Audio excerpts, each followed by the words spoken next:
Welcome to DJ Coffee Talk. Let's get buzzed.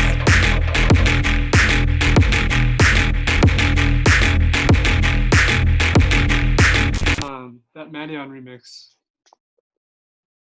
That was 1788L. Oh, was it? Yeah, 1788L. That was one of the first remixes that actually dropped.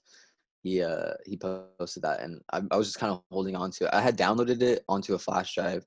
I was just waiting to use it, and I was like, dude, this is a great point to use it. So Manion's my girlfriend's like number one all time. Really? So I'm gonna show her that remix. He's a big influence. I got into EDM listening to Porter Robinson. So Really? Yeah, I heard that him in your mix as well. Yeah, Porter was I was like working at Panera at the time, and one of my coworkers was really into EDM, and we would just like go on our lunch breaks and smoke. And he was like, dude, you gotta check out this guy Porter Robinson. And he played me, I think it was either like Sad Machine or Shelter, and I was like, bro, this is crazy. And then after that, I like slowly started to move away from like hip hop and way more into like the whole EDM like genre and just like the culture of it all. And after Porter, I was like, dude, this is where it's at. This is so cool. Mm-hmm. I still give Porter Robinson number one live set for that guy is just fucking incredible. Incredible, man. He's he's a legend. I've seen him live once, and it was at New Year's here in Washington. We did it's called Resolution, and he played at Resolution for New Year's, and it was insane. I was like, dude, I was like crying. I was like, this is all I've ever wanted to do is just see this dude live. Complete. Yeah, for real. I love the idea of having like a rave on New Year's. I mean, I don't think there's going to be, but having something for New Year's it's just such a good way to bring in the new year. Like, yeah, it's good energy. For sure. Raves always make me feel a lot less shitty about people. You know what I mean? Yeah, it's needed too, you know, that unity, I feel like, to just feel like you can connect with people on a wavelength that's healthy and positive. Yeah, especially with there's so much like division going on right now that it's like I've been craving that. Like I just want to be around people that I have like similar mindsets with, because like everyone that comes in my work, it just feels like I'm like, dude, I don't agree with you on anything right now. How does that look for you? Like when you come into work, is it more some diversion there? It's I either get like a lot of super like young people like our age who are all like very liberal, or it's the exact opposite, and it's older like white dudes who just like hate everything. And it's so hard because they always want to talk politics, and I'm just like, that's crazy, man. Like here's your Americano, it's gonna be $2.75. Isn't that such a weird dynamic when somebody starts talking politics too, and they don't align with yours, but you're at your work, so you can't really you're like, no, fuck you.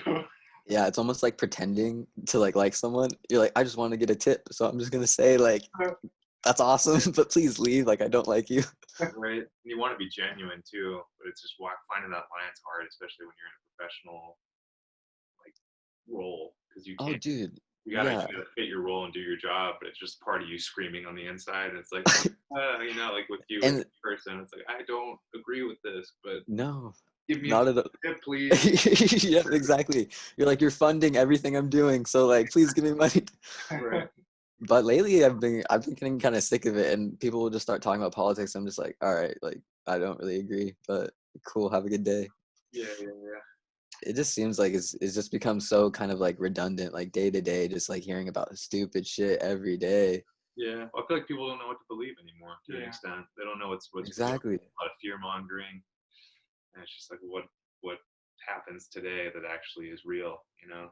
True, exactly. And you hear from like all different sides, like one story here, but then it's the same story over here, but just skewed a little bit differently. And then you're like, I'm supposed to trust like news sources, but they even lie. So it's like, what's really going on? I don't know. You trust, you know? There's that tribalism too, where you got your own group. Dude, so tribal. And we are the red people, and then it's just this conflict back and forth. Well, even in Seattle, man, they had that whole like Chaz stuff going down in Capitol Hill, and it was just like sectioned off, and like people just like having these crazy like tribal communities, and it's like that's the extreme on like this side, but then there's also the extreme on this side, and it's like no one knows how to like meet somewhere in the middle for some reason. Which is insane, because I feel like most people lie somewhere in the middle, but it's like. Yeah, right. Like I feel like right now I feel like like we obviously, like I feel like you guys share similar beliefs, like we lie in the middle, but it's like you think other people would be like that, right? Or at Yeah, least vocal about it. right. And maybe it's easier to not be in the middle and to pick an extreme because it feels more good. It's more seductive. Maybe. Like Yeah, maybe that's what it I'm is. my team, like we are right. I swear we're right. And then you can kind of you get Yeah. some clarity and you get less stress from that. And trying to find the balance between the two viewpoints might cause a lot more stress for people. Maybe that's a reason.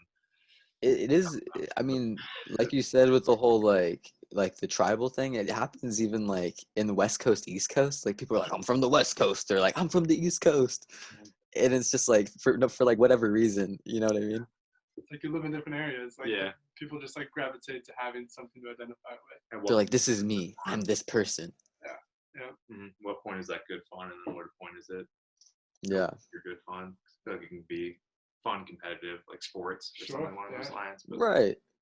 I don't Do know. you Does that guys happen in the EDM community at all? Though it's like I'm a bass head versus I'm a house person. I don't really, I mean kind of, but not in like an aggressive way. It's more so like a joking way. You know what I mean? Like I saw some post that was like it was like when you're a wook but your crush likes house music, and it was this guy like slowly like dappering up, like buttoning himself up, like getting glasses. And I was like, that's pretty funny, but it's not like it's lighthearted, like we're laughing at you. No one's laughing, or like we're laughing with you rather. We're not like laughing at you, you know what I mean? Yeah.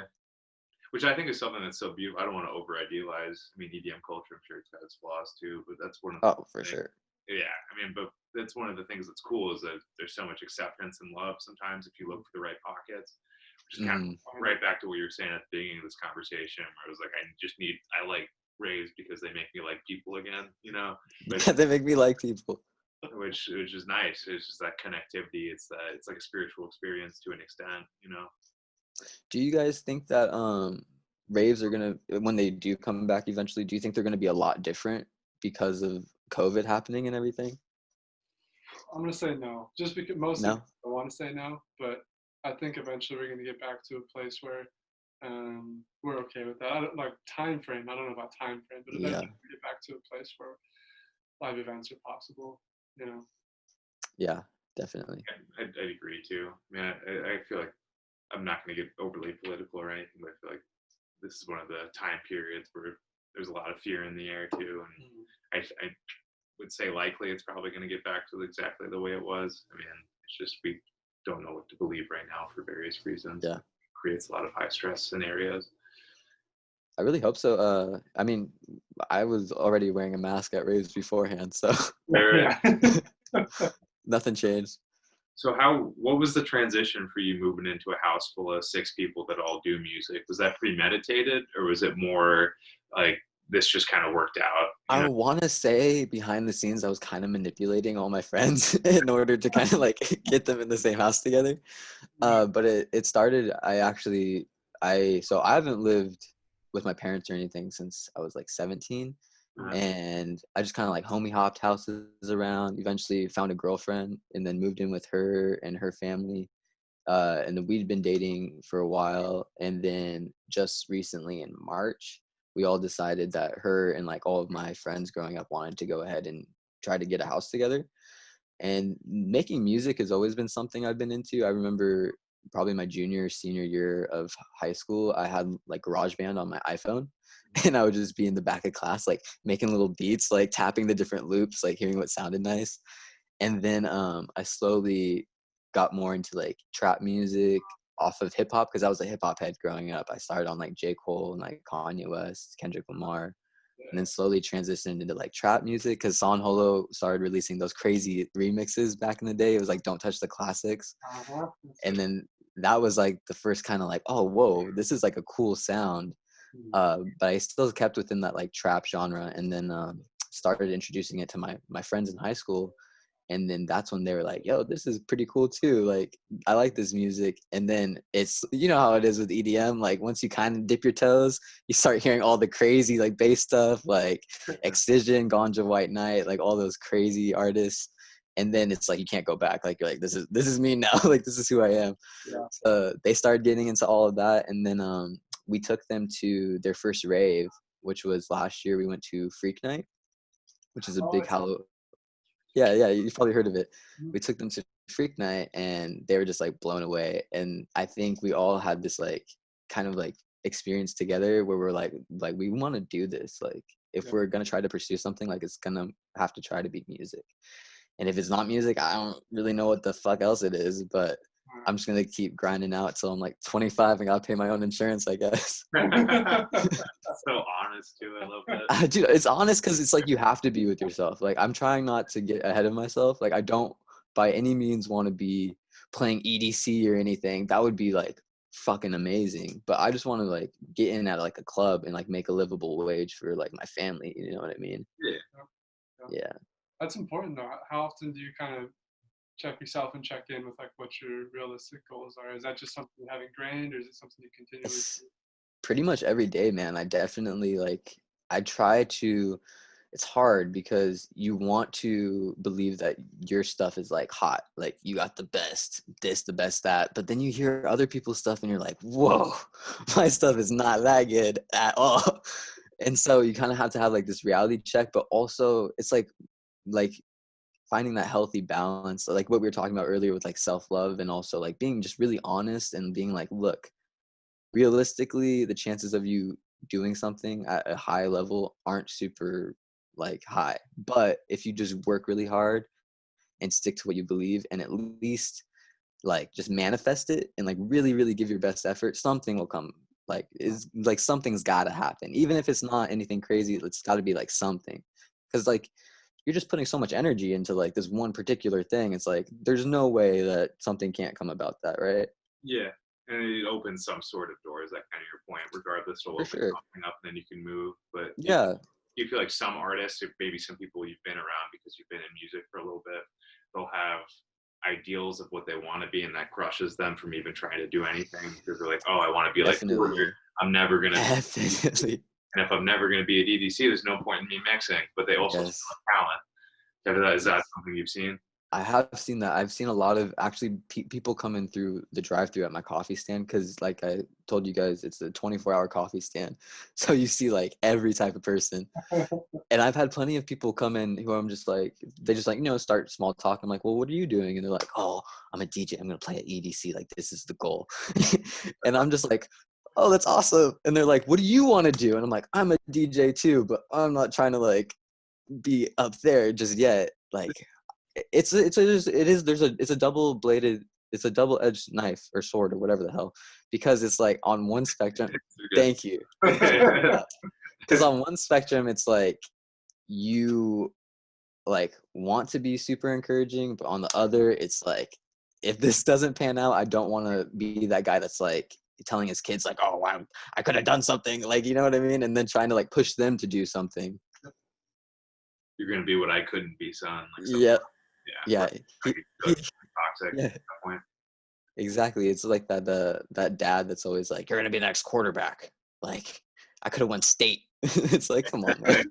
Big beer belly. That's a stereotype, of course, but like big beer belly dad bod. Oh yeah, Be everything that exactly. was me, Jimmy. You got it. So what were some of your, because you said it sounds like you had this defining moment where you realized you wanted to do music. What were some of your thoughts or intentions like before that?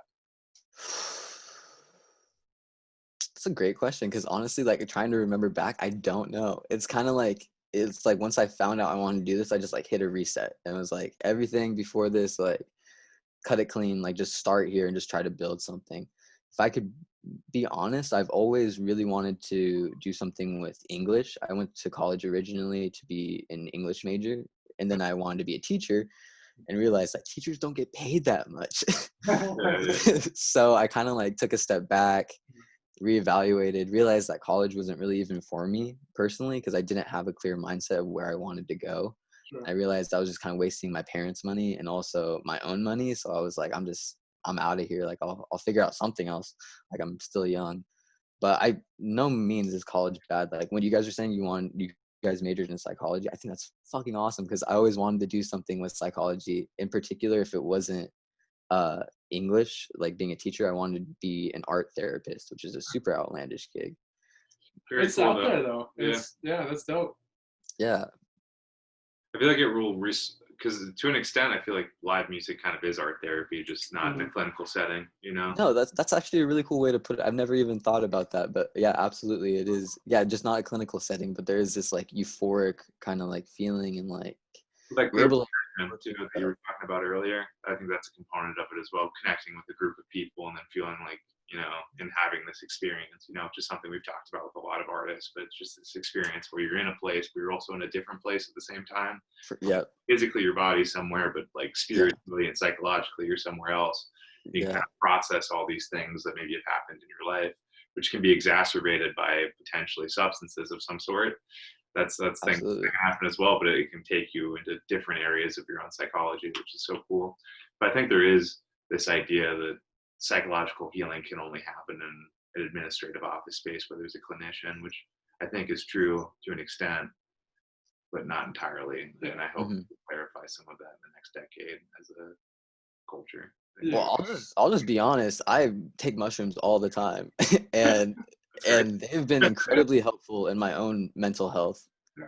Just like coping with things, working through it. Obviously, in controlled dosages. You shouldn't be just like downing a fucking quarter pound of mushrooms or whatever. But if you know what you're doing and you know what makes you tick, you're able to kind of like maneuver through these like thought processes in like a deeper kind of like spiritual way that really like, at least personally, I've had a lot of like great experiences and bad experiences, but even in those bad experiences, I've been able to pull something from it and then go about my regular life with like a kind of like fresh insight almost. Mm-hmm.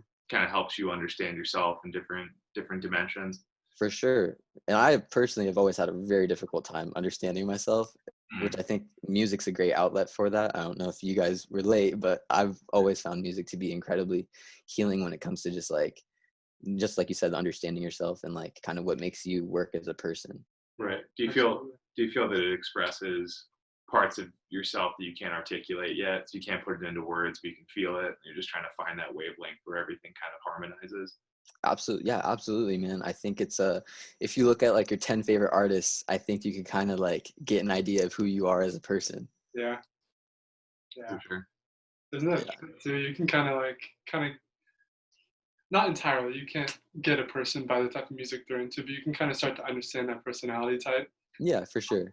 like what they're into. Hmm. I absolutely agree. Yeah, it doesn't define a person entirely. Obviously, people are very layered. They're like onions, but there is like, if someone was like, yo, my favorite artist are like Metallica, Excision, this and the other, I'm like, oh, okay, so I think you might be a more angry person, or you might just like express yourself differently than like I do, but that's cool because I can also relate on that level when I'm in a certain kind of mood. Mhm. Like it just all depends. And do you feel like that's where kind of your versatility and your like your music comes, is like just being in different moods, and therefore you're For like, okay, moods. I'll try this, I'm gonna try this, I'm gonna try this. Absolutely. I love like all types of music. Like I'm very like wide spectrum. I listen to anything from like My Chemical Romance back in the day to like freaking I'll listen to like Bon Iver on repeat when I'm in my feels, like you know how it is. So it just depends on like how I'm feeling, honestly. And that's kind of like what I was saying the other day with like finding your sound, is why I've taken a step back from really like working on what Spooks sound is, and instead trying to find like what makes me really happy and how I can translate that better into something unique that doesn't sound generic or like drawn out. Do you notice that while you're producing music, like if you're on like a string or a tangent where you do feel like you're like accurately expressing what you feel, and if it's not so much that, and you feel like you're maybe trying to force it? Yeah, yeah, definitely. I'll go into projects with the mindset that like, oh, I want to express this kind of a sound, and then I'll get into it, and for some reason I'll just be like, everything I'm making isn't really going the way I want it to, but then if I let that kind of like feeling go away and instead just kind of feel what the music's telling me, it oftentimes progresses into something completely different that I had never intended, but it probably sounds better than what I would have gone for in the first place because it feels a little bit more natural. Mhm. It kind of changes as you sit with it and Yeah, exactly. sit with the sound and watch it grow. Yeah, you grow with it too, as like you listen to it day in day out. Like the mix I made for you guys, it took me a couple tries, because one day I would make it, listen back and be like, I don't like it, and then do it another day, and then just keep going like that until eventually you find like, oh, this is what I want to like show people. Mm-hmm. Do you find it any different in your own personal state when you put out a mix versus if you put out something that you produce, or if you show somebody something that you produce? Is that a different feeling for you? Is it kind of similar? It is. It's almost a more like nerve-wracking feeling, because you're like this. Like with mixes, you're like, I made this, I put it together. But with your own music, you're like, I made this from like my brain. And, like I'm trying to like tell you how I'm feeling right now, which is a completely different spectrum. Because I've always thought music is crazy because you're basically working with something intangible, and you're trying to like express this feeling. You use tangible instruments, but like the music itself is like not a thing you could necessarily touch, Yeah. which I've always thought is just incredible, that like it literally makes people feel so intense just off of like sound alone. Right. Yeah. Kind of passes through you. Yeah, like we were saying, it's like a spiritual feeling almost. It can be. Mhm. I don't know if I'm gonna like listen to some Drake to like feel that Yeah. spiritual vibe. You know what I mean? But One dance, just on repeat. yeah, you're like, oh yeah, I feel it, man. You're like, this is it. It's working. Hey, maybe for somebody though. I mean, get off that Yeah. that stressful shift, and you're like, Yeah. yes, okay, I needed this. You know, Who knows? There are people where it's like that could be like, I relate to this so heavy, and I'm like, I just don't live the same life as you, and that's okay. That's just how it is. it's kind of a hub of diversity though, which is cool. It's all these different colors on a canvas. You know, just Yeah. no color is essentially bad. It's just different. You know, Just different, exactly. It's cool because like you said, it's so like diverse. Like anyone can like anything.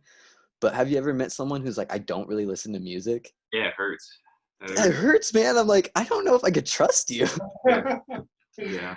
I would like to like truly understand that though, because I think of like when people ask like those questions like, would you rather be born without sight or without sound? I'm like, I honestly almost pick sight because I don't know what my life would look like without listening to music. Straight up, it would suck. I mean, either would suck. Seriously, like either would suck. But at least music, you could like pretend that this is like your own little world. You don't have to like see it. Yeah. Yeah. Mm-hmm. What's interesting too is I don't know if this would happen if you didn't have sight, which is an interesting side tangent. But when I listen to music, I get a lot of visions in my head, of like shit that'll shoot through. But I wonder if that would happen if you were blind, you know, or what would happen in place of that? Would it be like different senses and you could create different things? Would you maybe be like conjuring up like colors if you were? Maybe that's so interesting. That's an interesting concept, because it's like if I heard a really like calming sound, I might and picture like a forest or like a nice river. But if you've never seen that, how do you like translate that? And really interesting too is how does your brain just come up with those images to the sounds? Is it just going through like a bank in your head? It's like, Maybe. This image, and then how can Dude, crazy shit. Maybe it's deja vu, and it's something that you felt before in a past life or with an ancestor. That would be freaking crazy, dude. That's some Avatar stuff. Dude, that's some Avatar stuff. I feel like Avatar to love. Dude, it really is though. Straight up. But that would be insane. I've always wondered like what the hell deja vu is. Like, why do I feel this type of way right now? Yeah, we've had previous conversations where we think, I mean, his girlfriend Al thinks it's past lives. Yeah. Uh-huh. I think that I buy into that slightly. I don't know. I think it'd be cool. Yeah. It'd be cool to just buy into it too. Mm-hmm. What was that? Like something you experienced in a past life. Like I think we're on just a nonstop loop of lives, you know. Mm-hmm. Yeah. It's interesting. What were you gonna say? No, you're fine. I was thinking even potentially if you're on the wrong path for yourself, and you could say that at a metaphysical standpoint, or maybe just at a more practical one, that if you have intense anxiety, it's because you're not walking the path that you should be walking, you know, and your body's telling you, hey, you should reorient yourself, you know, like for instance, college, and you felt like that really wasn't for you. Did you experience any anxiety when you were in that space? Dude, trippy as fuck that you say that. That's the only time I've ever experienced anxiety in my life. I've never struggled with it at all until I went to college, and I just felt very uneasy in my day-to-day interactions with people, just like what I was doing, because I thought maybe it was a lack of motivation, but now that you point that out, it may have entirely been an anxiety issue, because after that I got into counseling, and I was talking to him about how I'd get so anxious before classes, and I had never experienced that before. And then as soon as I left college and kind of like got on a better mindset, or like a better path, like you were saying, I don't really experience anxiety anymore. Maybe on occasions, like anxious to like do a podcast or some shit that I've never done before, but nothing out of the ordinary, I would say. Right. There's like this mild disassociation, I feel like, in your identity if you're not on a path that's meant for you, which I think is just Absolutely. powerful. And which is cool because I think your body tells you first before your brain conceptualizes what makes sense for you, kind of like music, where you're not articulating with words. It's going to go womp womp, then womp womp, and I'm going to feel warm. It's more just, hey, like I feel this thing and it's right and I like this. And it's just at another level of comprehension, and then it becomes articulated. But it's so cool because maybe you in college, you looking back 10 years from now, back to that scene of your life, you could be like, yeah, I was here, this scene, this really didn't make sense. I needed to adjust here. But when you were in it, it was just like, I feel like my insides are burning. This isn't right for me. Yeah, straight up.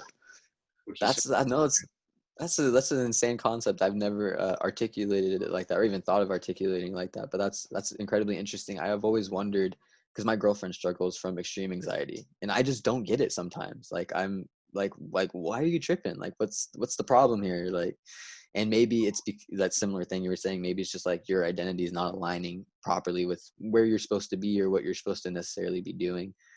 I think it was Robert Downey Jr. or someone was on Joe Rogan. He was talking about how when you're like trying to do something with your life, you'll have these like forces like pulling you, and it's just like finding the right strings and like following that string until the next one pulls you. And it's like just a series of decisions you make, and just making the proper decisions, and most importantly, not getting in the way of yourself. Because like oftentimes you are like your worst enemy because you know yourself the best. Mm-hmm. Mm-hmm. Well, what gets in your way too, and maybe a couple things, or your own self-narrative, like talking to yourself like you can't do it, and you don't have that self-love component. For sure. Typically, as religious people in general, but like you don't have that self-love component, or you have your own like addictions or things that you feed into, and then you're trying to compensate for these negative feelings you're experiencing. And it's like, how do you realign yourself on the path that works for you at that point? And with that, feel a lot of this tension and a lot of this unhappiness, but sometimes it's easier just to grab the bottle, or grab a pill, or tell yourself that you fit in a certain box and not the one that you feel is right for you, and then that creates these feelings of anxiety. Do you oftentimes find that you deal with those similar like those similar tough subjects with people at your own work? Mm-hmm. Yeah 100%. But I mean, sometimes too, I'm a very young and not completely formed person yet. At least I can speak for myself on that one. For sure. It's like I look a lot more at myself introspectively, and I'm like, well, that could be me easily if I made absolutely decisions, or it's like I got this own shit I need to address, which I more or less have my stuff together, but at the same token, it's like I'm maybe not doing this because of this, or I'm being lazy and I'm not doing this. And why am I lazy? It's because I'm scared that if this comes out, I'm going to get judged. And it's like, why do I feel like I'm going to get judged for that? Yep. And it's like, how much do I want to be validated by the tribe? What's stopping me from stepping forward? That's that complete surrender to the unknown, which is terrifying, but also blissful at the same time if you can ride that wave. Yep. Just kind of figuring out what works for you and finding that, like we talked about at the beginning of this conversation, that balance between self-respect but self-love, and then kind of getting them to map on and then grinding towards something that actually means something to you. Yeah, absolutely. There's for sure a balance in a process. It's almost like what you were just describing it. It's kind of like reverse engineering your thoughts. Like, I'm here, but how did I get here? And then like kind of like going backwards and be like, oh, this decision did this, and then this did this, and then that did that. And then you're kind of like going back to like, okay, who am I as a person, and how can I realign and adjust to better myself? Do you feel like when you do mushrooms, does it bring you to that therapeutic space quite easily? Quite easily, yes. Quite easily? That was a weird question, I'm sorry. But quite easily, yes. Quite easily, yes, sir, absolutely. Yes, I got a bachelor's degree again. You're like, not to brag or anything, your boy got a degree, so. Kind of a big deal. But it brings you there pretty easily? Definitely. I think it's also, like we talked about, correct dosaging yourself, and also making sure you are in that mindset before you take the drug, like making sure that you want to accomplish this thing. Like I'll literally tell myself, like if I'm about to take some mushrooms, I'll be like, okay, what are you like trying to accomplish? Like what are you uneasy about in your life? And just like manifesting that kind of conversation kind of helps to remind myself, like while you're tripping that like, hey, this is what you're trying to accomplish here.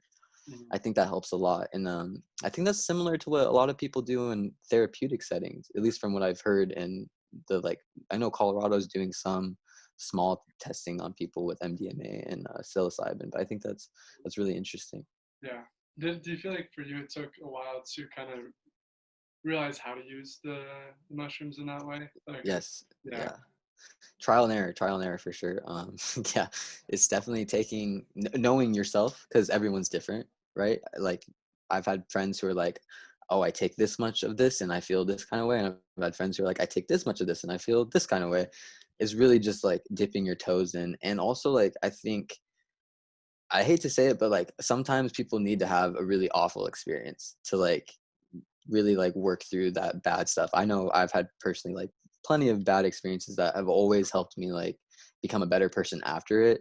And it's just understanding like this is just a passing phase. Like, you just need to really work through it and kind of like figure out what the hell you're trying to figure out. And then once you figure it out, it's kind of like this like snap. And you're like, oh, I'm good. Like, we're chill.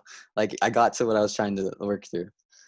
Yeah, it's like intention setting and then kind of riding the path that's going to come with setting that intention. You don't take control over either, and then trying to. And what's funny about that though is when I've taken any substances without intention, it usually doesn't go good for me. Yeah.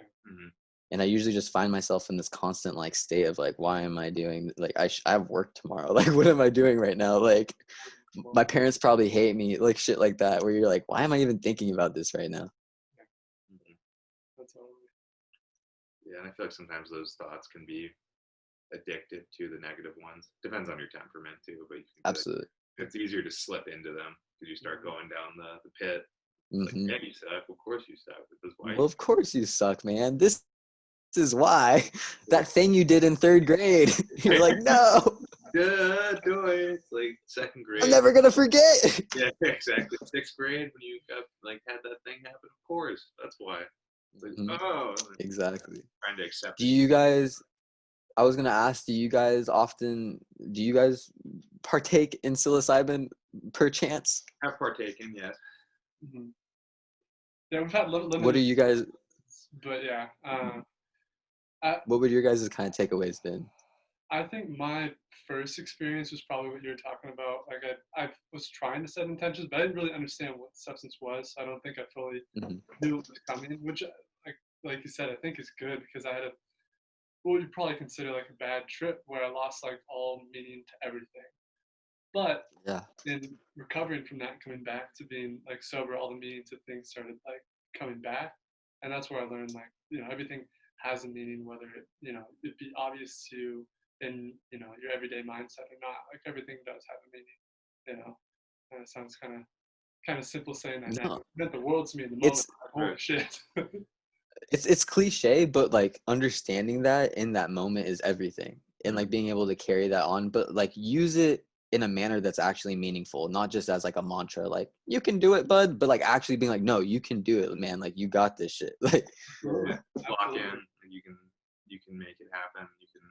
You're right, exactly. You can do things, like it's powerful. What do you think one of the biggest things maybe you've learned while experimenting would be? Patience. I'm a very impulsive person, and also just a very like gotta get shit done kind of person, because I get in my head if I don't. And maybe it's from my parents or like my temperament perhaps, but I feel like being able to understand that being a patient person is as equally important as hard work. It has really helped me out. I'm not perfect by any means. It's something I constantly struggle with, but just like having something to work on is really important for like everyone. Because I feel like people oftentimes, if you're doing something in your career and you're really successful, they're still kind of like, I'm not really happy. And I think there's like a fulfillment that a lot of people are lacking. And I think having something like being patient, or like trying to be a more honest person, or trying to be just like better person in this aspect or that aspect, and really like trying to work on that really helps in like your day to day. There was a time where I was just writing in a journal. I would literally just write everything I would accomplish, like every day. It'd be like, brush my teeth, take a shower. But it was because I was really down on myself, and I felt like I was accomplishing nothing. Yeah. So once I started like writing these little accomplishments, like drinking water, like working out, exercising, I would look back on it at the end of the day and be like, dude, you accomplished like 20 things. Like you're on a good track here. Like just keep going. And then eventually I just ditched the notebook, and it became this kind of like internalization kind of thing where Yeah. it's like, instead of like having to practice it, it's actually something that I like can do now. Yeah. Mm. We built that pattern, which is Yeah. important, because if we don't think about it, then what normally happens is we'll build negative thought patterns, and if you don't check those, and sometimes you have to like write it out, like do that, because if not, you're just going to continue thinking those negative thoughts. Yeah, man. Being sad is an addictive behavior. Yeah. You Right. can definitely be happy with being sad sometimes. Mhm. Absolutely. I think it puts things in a box for you too. It makes things easier to understand, because you feel like this is, and then you start judging your external environment. Like, well, like they suck. This sucks. This is why this sucks. This is why this fits in this box. Yep. I'm this. This is who I am. This is who I've always been. I can't get out of here. This is where I belong. It's like kind of like being in a. It's cold and you're just covered in blankets in like somewhere that's dark, and Yeah. you're like, this is good. And like, this shit sucks. This is where I am. And it's just fucking the courage to get out of it, which could be through those little accomplishments like you write every day, which is just like those little picks that you put in the dark cave to climb out of it. Straight up, yeah. You're like, It's a well, great way to brush put my it. teeth. Dude, you're just on fucking key with these metaphors, man. You're just like the metaphor guy. I am the metaphor guy, usually. That's hilarious. No, honestly, that's a great way to put it, is like just incrementally like putting a pick in and just getting out of that dark cave. Taking off that blanket of tears, like you said, it's literally just like a warm embrace. And it's warm because it's from yourself though. It's like, that this is at your core who you are. And then it's like you start to, like, when you're sad, rationalize being sad. You're like, it's okay, like this is fine, like there's like your life sucks, this is okay. Yeah. Instead of being like, well, hold up, like other people deal with this and other people are doing fine, I can also be fine. I just need to find what works for me. This is kind of a trickier direction, but so there's these two primary energies, I guess you could say, which is kind of new agey but kind of not, but it's kind of psychoanalytic. But there's the father and then the mother type of energy. So there's the toxic mother aspect, which is like, you are what you are and you're going to stay here comfortable and never grow. And then like, you suck, but I love you, but you suck and you suck, but you're going to keep sucking so I can keep loving you. And then you stay in that little dark corner. And that's kind of like, there's an old movie with Will Ferrell, and it looks kind of like Step Brothers, but it's kind of the equivalent of having a mom that lives with her 35-year-old son and then constantly feeds him and makes him fat. And then, Are you talking about old school? Yeah, maybe. But so say, for instance, in this example, there's like a mom and she lives with like her 40-year-old son who never left home or made anything of himself, but she kind of just keeps enabling him to stay where he is because she kind of likes having the kid in their house with her because she never wants to let the bird leave the nest. And it's kind of like that toxic femininity where it's like, hey, I love you, but I only love you if you keep staying a miserable that needs my care. And that can kind of be, to an extent, what, beating yourself up and staying in your room is like. Because it's like, I'll keep loving myself as long as I'm a piece of crap by my own right. Worth of sympathy. And then that becomes a prison, I think, for a lot of people, which they get cognitively locked into, which is so tricky because it's in part external, but so much of it is internal at that point, which is so tricky. Yeah. It is trippy. It's weird even kind of like talking about it like out loud to other people, because I feel like just even understanding like what's actually happening is in and of itself like a huge key to like understand like, oh, this is why I work this way perhaps, and like how to like reorganize and reevaluate is just like a huge step in even accomplishing that. And then the actual walking is the biggest part too, which however you do that, which it seems like for you, music's been a huge avenue for that, is just kind of getting the more positive reflections of yourself and what your drive is and what your passion is, which is music largely. So it kind of brings light into the dark cave at that point, which is absolutely. Music is literally all I ever want to do. Like, did you start, because you said you did a little bit of hip hop in high school and stuff like that.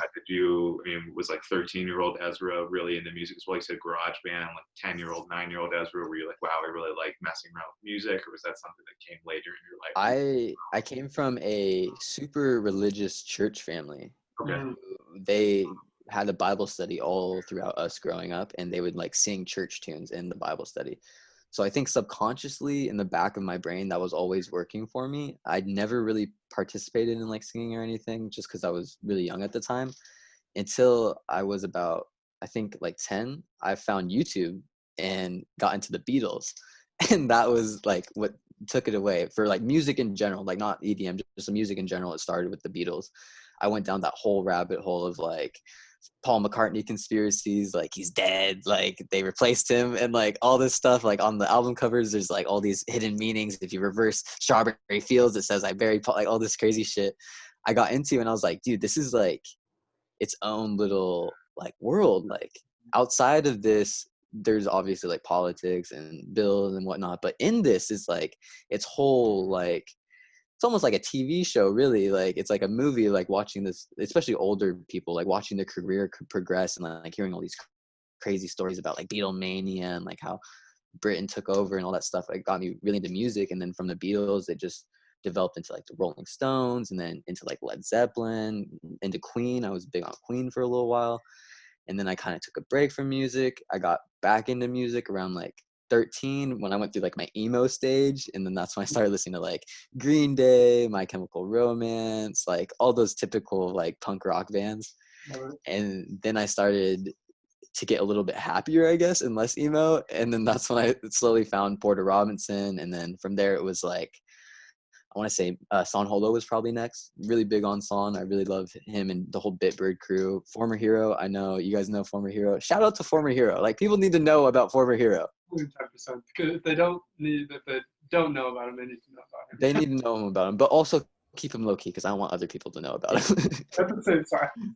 Yeah, but yeah. So it's been just like music has always been a very like constant in my life, like progression from one to the other aspect. And even today, I just got into listening to Roman Silver. We just talked about him, but he's been a big artist I've been listening to all year. Same with Mala. He's been a huge artist. Rez, I really love Rez. She's super inspirational. She's actually, I went to Faded in the Park, funny enough, was the first rave I ever went to see Nav, who's like a rapper, not very good, like better than I'll ever be able to rap, but just not like, now that I look back at it, I'm like, oh, I really listened to that. But we were at Nav and we were walking past the stage, and I hear like this crazy ass music coming from this small tent, and we're walking past, and there's this chick with goggles on, and they're just like twirling. And I was like, yo, what the fuck? And I was like, yo, babe, we gotta go check this out. I was with my girlfriend, and we run over there, and we're in the middle of the stage, and she's playing I think it was, fuck, I don't remember what it was. I think, it was Relax. She was playing Relax, and it was the part where there's like the talking section, and I was like, whoa, what's this? And then out of nowhere, just the bass hits and like flames go up, and I was just like, what the fuck is this? And that's what like really got me into like, dude, this is like, we got to keep going to these. Like, this is insane. Like that's a beautiful part about music festivals too, is that you could potentially not even go for one style of music, but just being in the same vicinity, you can just catch something. You're like, oh shit, what's that? Straight up, do that face? Yeah, literally every time. So I think it's interesting when people talk about how like, and you said you grew up in kind of a religious home, correct? Super religious, man. Do you feel in a way that your coming to with music changed your beliefs in any sort of way, or how you? Yeah. Yeah, I grew up listening to a lot of old vinyls, old like Christian vinyls, which like there's nothing wrong with that. It has its place, obviously. But as I kind of got older, I realized, whoa, there's more music than just this. Like, and that kind of like intrigued me. I'm like, whoa, I gotta like listen to all of this different music. And then hearing other people's thought processes and like how they feel through their music has definitely changed my religious beliefs. I wouldn't say like flipped it on its head or anything, but it's made me more aware and like more open to like, hey, there's people all across the world that think differently. And that's made me really like optimistic about not only meeting new people, but also more eager to learn about other people's experiences in religion in particular. Because I would say at heart, I'm definitely like a Christian. I believe in God, but as I've gotten older, I believe less of like old school how it works and more like God and whatever that is something that is within all of us, and it's something that we can all share through experiences. Kind of like what you were saying with that communal experience, where it's like you're grounded, but spiritually you are somewhere completely different. Like I feel like there is some sort of like weird aspect that plays into that. And like you said, it can be enhanced with substances if you take them correctly. Yeah, well, it's kind of inherently just something that's crazy. Just being conscious and being a living creature that walks around, is your internal world and your external world aren't always exactly the same. It makes you start questioning what that barrier is. Hmm. You can be somewhere external. You can be in Paris, but be depressed, and it could be the prettiest place ever, but it just doesn't speak to you, and you're blocked off internally. So it's like, where do you find that line? How do you be healthy internally and then interact with your environment in a way that's good? And sometimes people can find a gateway out of some blockages they have through that group communal experience. Or just saying that Yeah. there's other rooms inside of this house, whereas sometimes people would just be like, there's just this one room. Yeah, it's just one big open house, but it's like, no, there's definitely sections to this thing. Yeah. Which is kind of tap onto your experience of just, you're going into the other rooms and you're talking to all these different people and you're like, wow, you think differently, but it also works. And that's cool. Yeah. Different ways to think and to be. There's diversity, there's colors. And also it's kind of like wherever we go, we're all probably going to end up there together. So like, let's just try to like get along and like get to know each other and how we all kind of work. 100%. Mm-hmm. I feel like there's nothing bad's going to come of you just learning about someone else's culture and their experiences. And I feel like that's what a lot of people need to know a little bit more of, especially older generations. Cause like you said, they're just so confined to like, it's just the house. There's nothing else. Right. When it's like, in reality, there's tons in different rooms. There's bathrooms, there's attics, there's a closet even. Yeah. There's small closets, big closets. It's crazy. It's crazy, man. You gotta think about what prevents that, though. I think it's probably fear for the most part. What prevents people from looking at things differently? Because there are bad energies out there, and there are people that don't want the best for you, and you kind of got to have that internal confidence and wellness to be able to take that without being dismantled by it, but also have that discipline to be able to see different perspectives and not let it trigger you, which I think is also kind of a source of weakness and insecurity. If you look at a different viewpoint, you're immediately like, wow, I'm scared. I need to stop you from being you. Yeah. Why is that a fear though, do you think? People inherently want to be correct. Yeah. Their way of thinking is correct. Might be the ego thing, big old head. Ego. They need to have some ego death. Yeah. But you got to be comprehensible by the way I want to understand you, so I don't feel attacked. And Yeah. start acting like an anomaly. You're something I don't understand and possibly a threat. Mm-hmm. I feel like it's all about approach too, like speaking the other person's language in a sense where it's like instead of talking how I usually talk, I'm gonna try to make this in a way where you can understand, and that way we could both understand each other better. Or I feel like a lot of people miss that landing point where they're like, I'm just gonna be myself and how I am, and not really take into account how the other person might attribute that. Or like opening yourself up to meet someone halfway. Yeah, exactly. Yeah, meeting someone halfway for sure. Do you think that plays a pretty implemental part in like going to raves too? Like if you're very judgmental of everybody, you're probably not going to have a great experience at a rave. Yeah. You got your heart open. It usually goes at least decent. You have to be welcoming for sure. You got to be willing to have some dude just like come up in your face and be like, oh, and you're like, okay, like you got to be cool with that. And once you kind of accept that, you're like, dude, people for the most part are like trying to be nice people. Like there's always people who are like, dude, you need some water? Like, want some snacks, gum? I got you. Whatever you need, I got you. But there is always, you gotta be wary, because there is the flip. There's always bad apples, man. There's always people who are just there to take advantage of other people and for all the wrong reasons. And you gotta really like just stay with your clique and just stay in the spots that you know are safe. Yeah. That's such an accurate point of view. Yeah. The gloves. Glove. Like, dude, stop. Like, thank you, but stop. I'm good. You're like, this is dope, but like kind of overwhelming. Yeah. Hilarious. A bit of a jump, but I wanted to ask you about what it's like living with. So you say it's your girlfriend, and then four of your good friends. Yeah, 4 of my best friends. Yeah. Does that work out fairly well? How long has it been? So we're in March, or March, I believe. It'll be a year, March or June, something like that. It'll be a year, and it's been good so far. It's nice because my girlfriend has been friends with my friends for a while, so we're all kind of just like a clique. Yeah. But it helps that we all have common goals. Like my oldest buddy from like 7th grade, Colton, he lives with us, and he's making music right now under the name Spores. I think he just dropped a mix on our Creators Collective page, but he's been getting into music. We also have another friend of mine, Demetrio, who's been getting into music. Another big friend of mine, Brandon, who's been getting into music. He goes by Ghost Touch, and he's been he helped me like start our whole Creators Collective label, and just like helped me run that whole thing. And Which is it dope. helped. What was that? It's a dope idea, by the way. It's cool. Oh, thank you, man. I appreciate it. It's just like I said, it's just an idea, but it's just something to for us to post our music and have like it all in a concise area where we can Yeah. view it. Yep, absolutely. That's where all great things start, is just having that, initial idea. Yeah, and just really building on that. And yeah, like you said, like you asked about like how it works well because we all are kind of like have the same goals. If we didn't have the same goals, I feel like it'd be a lot of like conflict and a lot of like pulling in different directions. But thankfully we all kind of like stay on the same path, so it's nice. And my girlfriend also works in coffee, so it helps that. Yeah. And not only she works in coffee, I just forgot Colton and Demetrio both just got jobs at the same coffee place I work at. So we're all working in coffee and we're all making beats. It's amazing. That's awesome. That's so all in the cool. same world. So Yeah, a little yeah, community out of your house. That's awesome. for sure. And yeah, and like I said, I want to think that I kind of manipulated it all to happen, because a part of me really like, even if they were kind of on the fence like about making music, part of me was like, no, you got to make music, because we just like we all got to be on the same page if we want to make something happen. Because ultimately, like, it'd be dope for Spooks to be a thing, but it'd be a lot cooler if like all my friends and I were doing stuff together. You have your own little pack.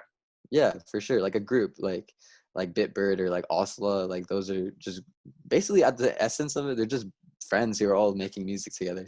Yeah. And you can tell, I think it's authentic because they all like just love each other and they love making music and just Yeah, creating together. you hear it too, like in what they're making. Like if you hear a Son Holo and Duska song, you could hear the blending of like both those sounds. Similar to like how we were saying with like meeting halfway, I feel like in music, a lot of artists have to do that when you're featuring other artists, is like compromising and like developing not just your sound, but like the sound you guys create together is like a completely different thing. Absolutely. Yeah. So weird, and jumping back to what we were talking about earlier, just the idea of how a certain like sound can affect you emotionally. Something so ethereal like noises can give you like goosebumps. Yeah, dude, it's crazy. Like like literal goosebumps. You're like, why is this happening right now? And how, if you like, you're saying that the blending of two sounds, like you can tell based on the way something sounds, like, oh, this person probably made it. It's such a trip. Yeah, right. It's so cool. It's one of my favorite things is hearing a new sound and trying to like figure out what artist it is, and then like being like, oh, it was that artist. Cool. Yeah, such a good feeling if you can like nail it down too. Like, Yeah. yeah. You're like, I'm a fucking god. Like I'm better than everyone else. Yeah. It's that big brain coming in again, that ego. Yeah, I guess I gotta take some mushrooms, man.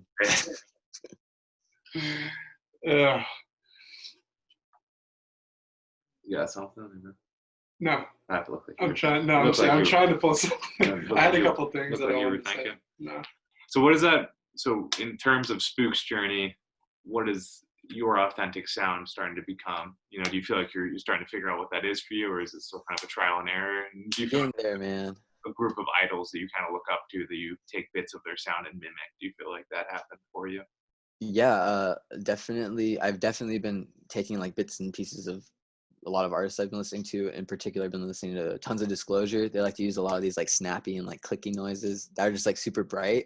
And I've been listening to a ton of Former Hero too. And I've been trying to like really get into that, like he does like that crazy like speed house. I don't even know what genre it is, but it's insane. Every time I try to make something similar, I'm just like, this sounds like garbage. It sounds like hot garbage. But you do try, man. It's like that's the biggest thing, is just like hearing stuff and being like, this is intriguing. I want to try to mimic it. But it for sure started as just like a lo-fi kind of like vibe, and then slowly transitioned into like me introducing a lot of like jazz samples, because I have tons of vinyls. I just grew up on like jazz music, tons of like Al Green, Aretha Franklin, even Amy Winehouse. She's not necessarily jazz, but she's a big influence too. And that's just like pulling from like, I almost think of it as like I have two different sides. Like I have this like jazzy, like old school type of music, but then I really love this like new age like EDM music. And I really want to try to blend the two and create this kind of like soul sample type trappy, but like this like poppy little bits of flair in it. It's really hard to explain, and I feel like when I try to make it, I have a couple tracks right now that I think I'm gonna release as like a little EP coming up in the next couple of weeks. Oh yeah. I feel like I've nailed it a little bit here, but I got to listen back to it and see how it grows with me, kind of how we were saying earlier. I'm sure it will change a ton just based on how I'm feeling, but that's how it's been going so far, man. It's a lot of pulling from other artists and a lot of trying to like make your own thing, but not make it sound like those other artists too, because you want to pay respect to them. Like you want to do it in a classy way that doesn't sound like you're ripping off anybody. Right. Right. There has to be some authenticity in there. Yeah. As you're since you started producing music, do you think the experience of listening to music has changed for you at all? Yeah, 100%. It's fun. Like it's more fun for me listening to music and hearing like, oh shit, he just pulled out that riser, or like he just put in this drum or like this drum fill, or he just did this crazy like reverse into this drop. It's like understanding it on that level makes you appreciate it more because you're like, I want to do that. Like, how is he doing this? Yeah. Yeah, and I'm not musically trained. Like I just mess around on my beat machine and I have a keyboard that I try to make melodies with. I've been learning the piano, but for the most part it's just all ear. I Oh, don't know how to play anything. My little brother plays the guitar. I use a lot of his guitar samples, but that's other dope. than that, yeah, it is cool. He's 15 and he just shreds on the guitar, man. I have him anytime he's over. I'm like, dude, just start playing the guitar, and I'll record it and have like a 40-minute MP3 of him just tons of riffs, and I'll just throw it into samples later on. That's awesome. That's really cool. How many of the people that you're like from the collective of your friends that make music, how many of them do you feel like do have like backgrounds in like being trained in music and stuff like that? Just my little brother, honestly. Yeah, just my Yeah. little brother. Yeah, just my little brother. Brandon, he used to play the drums, Mhm. but for the most part, we're all just really big fans of the music Yeah. and just want to do something with it. I'm not musically trained either. I got my first beat pad when I was 16 and barely knew how to use it, so I ended up selling it, which is like something I still regret because I feel like I wasted so many years. But now I have my little launch pad. It's this guy right here. I'm sure you guys have seen it before. Yes, It sir. has like all the buttons. This is why I make my drums on. And then I have my little just Novation keyboard and a couple of Focusrites for putting your amplifiers into, and then some big old speakers, but nothing crazy, man. It's just all based on ear. Just what sounds nice. It's really just throwing stuff at a wall and seeing what sticks. Right. There, yeah. And I think that's the cool part about well, I think any type of music this is true, but I think more so with EDM that is not a I wouldn't say it's a low bar of entry, but it's like anybody that's really has that love or interest can learn how to go through. You don't have to be like classically trained in an instrument to, be able to feel it out, hear it out, and make something that you really, really love. Yeah, I totally agree. In particular with EDM, because it's a lot harder to replicate like rock music because you have like a whole band playing. You have like a kind of scale you have to stay in. Well, you do have to do it with EDM, but you could get really wonky with it. Like you just throw in some crazy noises, and it usually will pan out nicely. But it's interesting that you say that, how it's like not necessarily like a low bar, but anyone can do it. Do you remember like 5 years ago or maybe 6 years ago now when Petite Biscuit came out Mm-hmm. and he dropped Sunset Lover when he was like 15? And now look at him, man. He's about to drop a new EP in like a couple weeks. Uh-huh. It's crazy. Like literally anyone can do it at any age, which I just think is awesome. Like you could be 40 and you could get famous. There's like house artists like Armin van Buuren who's like making crazy house music still, and he's old. David Guetta, he's super old. Tiesto, he's getting up there. But then you have all these young kids that we don't even know about that are on SoundCloud who are just like about to pop off. Like we're waiting. And like you said, maybe not SoundCloud now, maybe Twitch, maybe YouTube, but there's like it's so cool. Like one of my favorite things to do is go into SoundCloud and listen to like the least popular songs. Right. You hear a lot of garbage, you hear so much garbage, but you find a lot of those hidden gems and even stuff that helps you in your own music because you're like, wow, this guy used this technique that no one's using. I can try to replicate that. Right. Yeah. Back to kind of when we were talking about Former Hero earlier as well. It's just you find those gems. You're like, how is no one else listening to this right now though? Because it's just so Wow. produced, you know, and it's just good. It's really good, and it's in It- other sets if you listen for it. Like San Holo has stuff him in his sets all the time, yeah, all the time. and it's just this beautiful just thing, and just no one's looking at it yet. Which really Yeah. is humbling in so many It ways. literally makes me like happy. It makes me excited to like see an artist that no one knows about and be like, dude, this is so crazy. Like what? Yeah. That's how I feel like probably like the first person that heard Flume. He was probably like, Oh, what is this? He was like, why does no one know this? And it just blows up with time, you know. Yeah, exactly. And that's the craziest thing is time is such a weird thing to gauge. Like you don't know when someone's going to listen to your thing that knows somebody that knows somebody that knows somebody. Like you just don't know. I think that's one of my favorite things about EDM is that like no matter what, anybody that's into EDM just loves music in general. And like if somebody's up there DJing, like you know that they have an extreme love for music, and like if you hear them play something that you know, it's like that instant connection, you know. Like I think Yeah.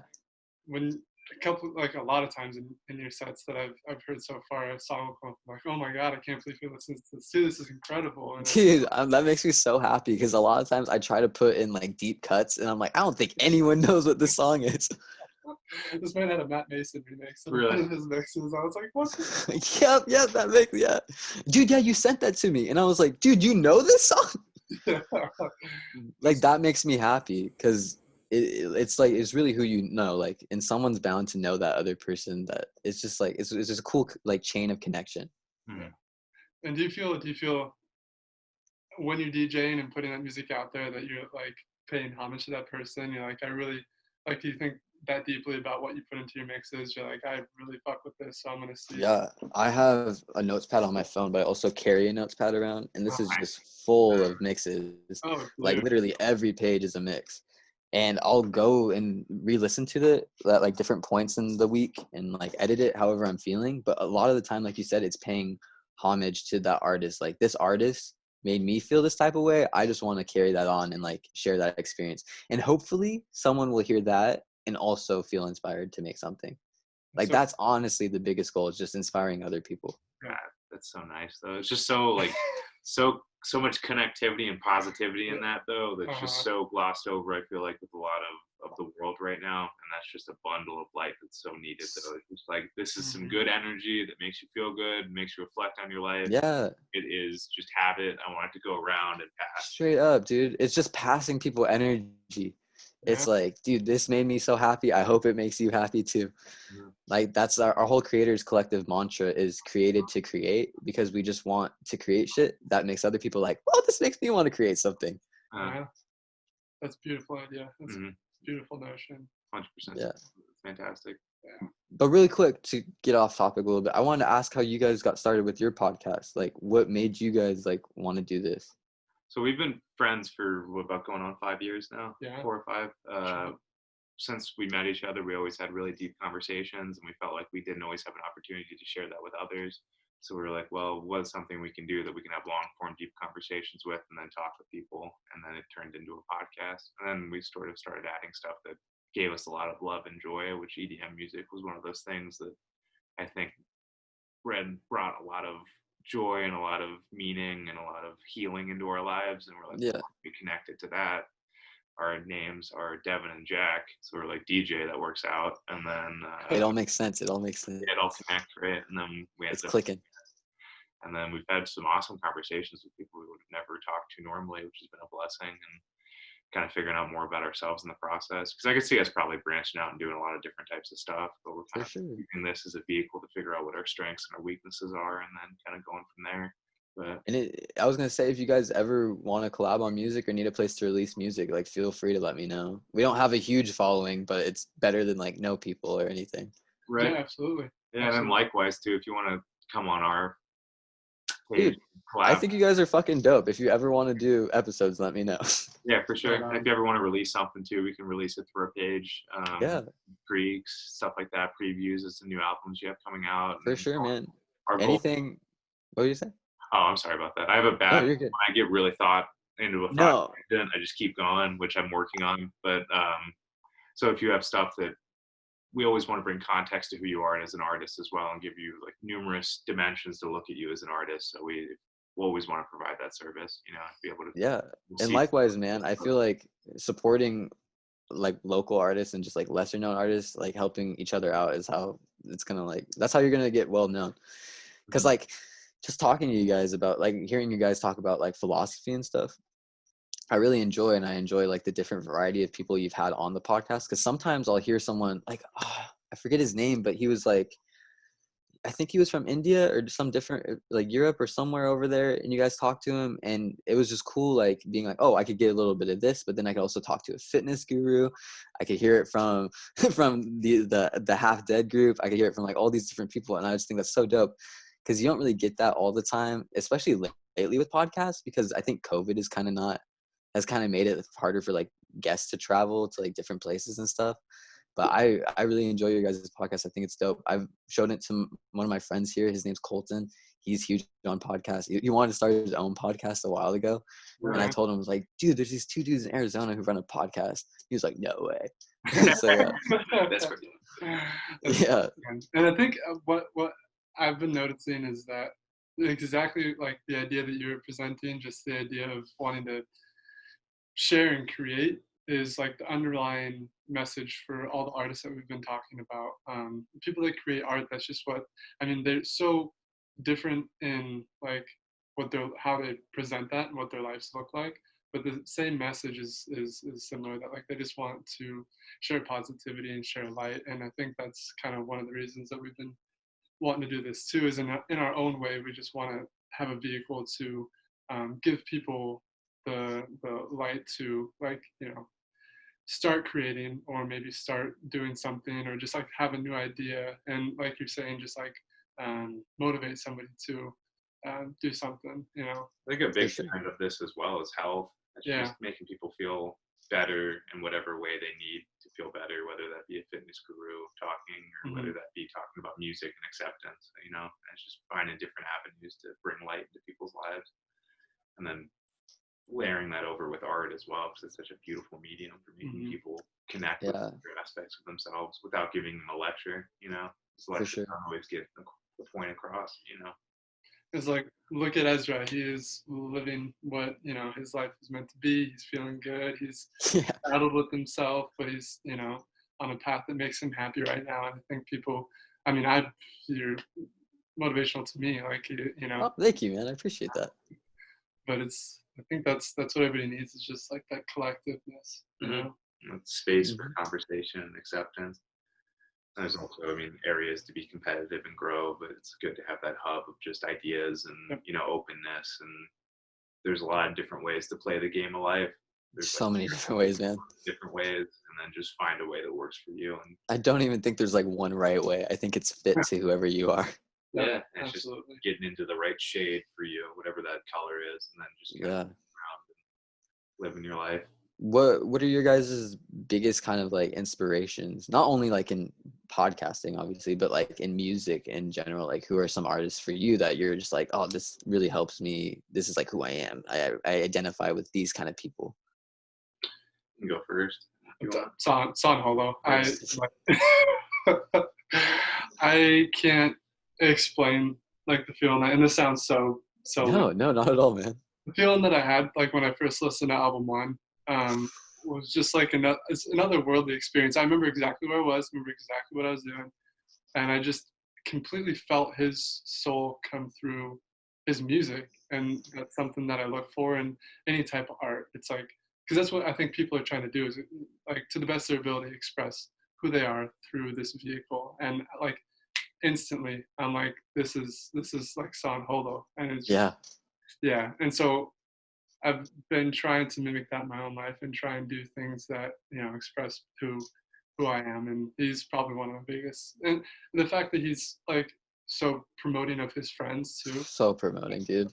Other people on, it's just to me it's so pure. Like the idea to raise up everybody around you. He's my favorite. One of probably number 2 favorite artists I've ever seen live is him. I saw him at the Gorge at sunset, and it was breathtaking, man. Was that Diso? Yeah, Diso. Yeah, it's pretty incredible. Yeah. Oh, that's fucking crazy. Yeah, I have videos from that. That was insane. One of my favorite sets ever, man. You play guitar, right? Yeah, Yeah, yeah. I was like, I saw the guitars, and I was like, oh, okay. yeah, man. That set, I like can't put words to like at Sunset. Crazy, That man. was a great choice on their part to put him at Sunset. It's so vibrant. Like, it's so vibrant. It worked great.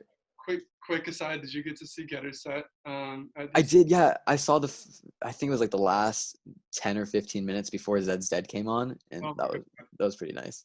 oh my god. Getter's crazy. I really liked the new stuff he was making. I know a lot of people gave him shit for it, but I thought it was really cool. This was beautiful. It was beautiful, man. That song with Joji was one of my favorite tracks, and the whole just listening to it from front to back felt like a nice like a collect. Like felt like watching a movie. Like there's a nice cohesive like collectiveness. And then people were like, "This is trash." And I'm like, "What the hell are you talking about?" It doesn't give that quick high, you know. I think it didn't give a quick high. Yeah, that's a good point. It was more like like you said, like a movie and a film, and it had so many layers to it. It was well Yeah. produced. And people were like, "Wow, this doesn't make me feel like jumping. Like there's something wrong with it." I think Which that's the time I felt like frustrated with the EDM like community, you know. Yeah, they can get it. I would say that's one of the biggest flaws is how people can get so like on particular artists for them just releasing what makes them happy sometimes.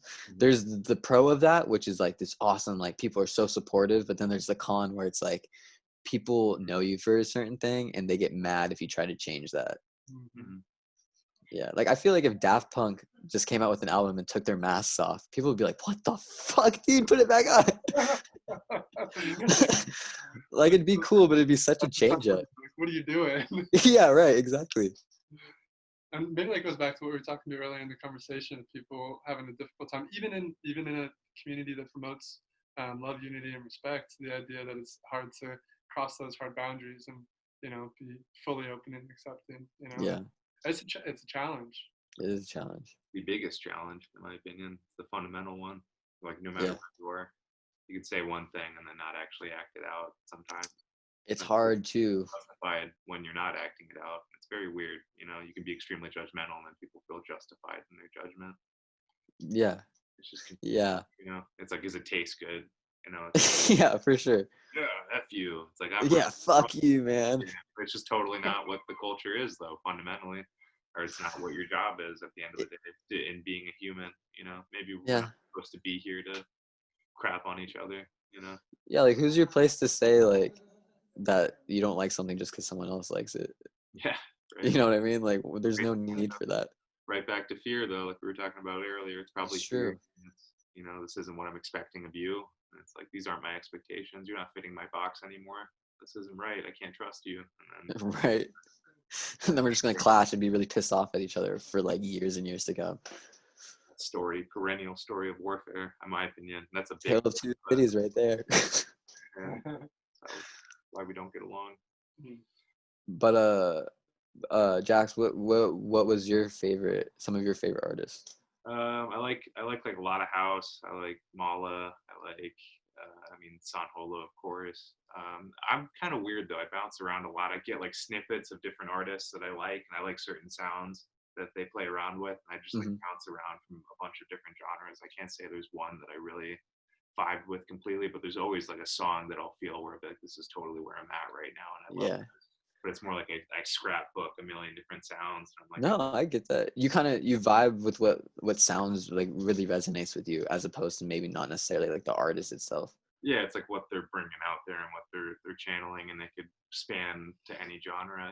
I like playing around with it, and I've always had trouble idolizing a specific artist and really connecting with them on a soul-like level. It's just more I like what you're putting out, and I love it, and I like who you are as a person, of course, but I've never had that deep resonating moment where like I feel like someone's talking to me. It's yeah, right.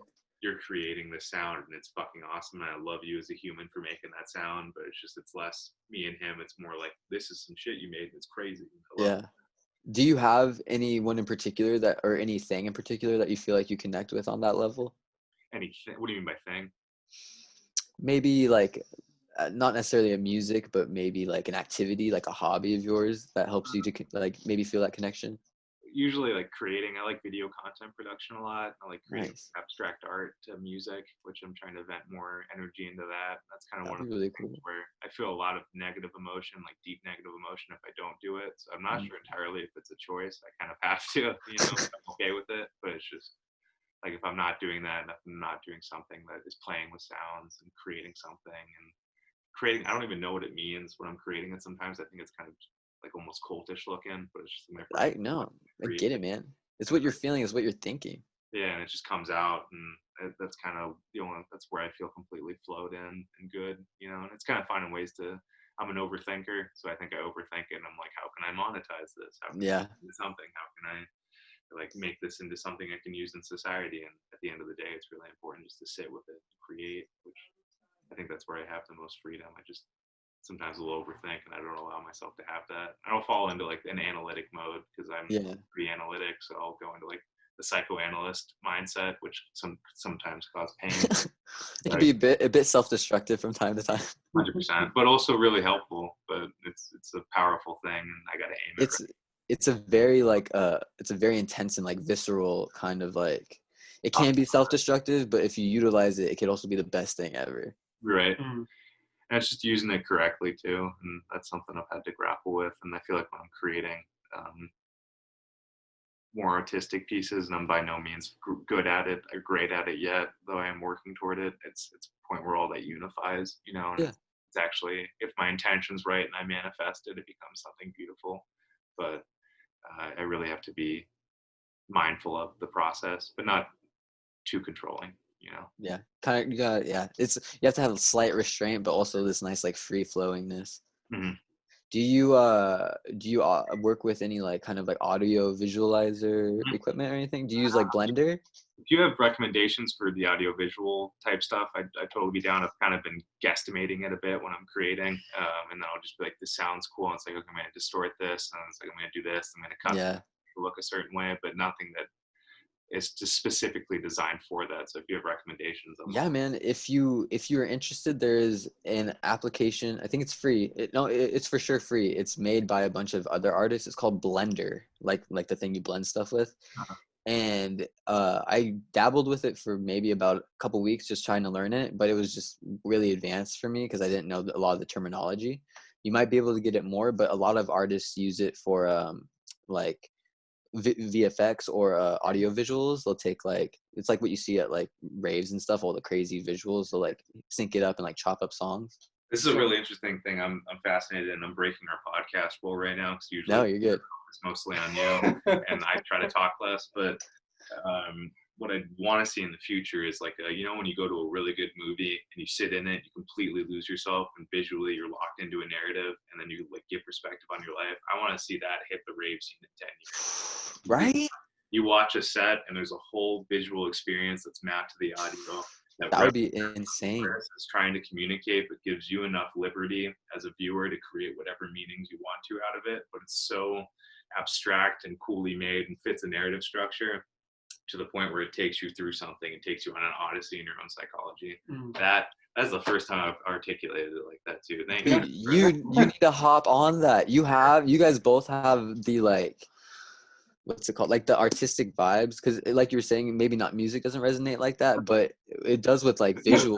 I feel like you guys could fucking do that shit, man. They create a whole odyssey in their own psychology. Yeah. Literally take people to another place. And then because I see current audio visuals, I'm like, that's dope, but it can be done better. And it gets a bit redundant too. Yeah, and BDSM kind of has it to a point where they'll Black Tiger Sex Machine, where they'll take it to yeah, they have their whole movie. And they have their own movie, but think if you could create that for like numerous artists though, and then That'd be so cool. Platform, and it's really not that high cost right now either. You could take animators and make something decent, and people are designed in a way where they'll just pick up on a story, and as long as it makes enough sense, they'll suck into it, which is so effing cool, dude. I love it. I could totally picture like a San Holo set in that vein, where it starts off with like a window that's like nice and rainy, and then slowly progresses to like this like you're saying, like a movie, and then you get into like this broad, like beautiful, like pasture with like bright colors. Yeah. And some like however you get there, however you get there, but like that'd be so dope. I would totally be down to watch that. Yeah, and it just gets people, and you could take that at your home and have it if you're just like, man, I just want to Dude, get away. yeah. Or you could have it at an actual concert and share it with people and watch it and be like, wow, I'm in this other dimension now, and we can do it now because of technology. This is crazy. Or you can, listen to it on your way to work and be like, fuck, I just need You some need to look at it, right? Yeah. Yeah, because we have phones that just are right in the palm of our hands. That's crazy.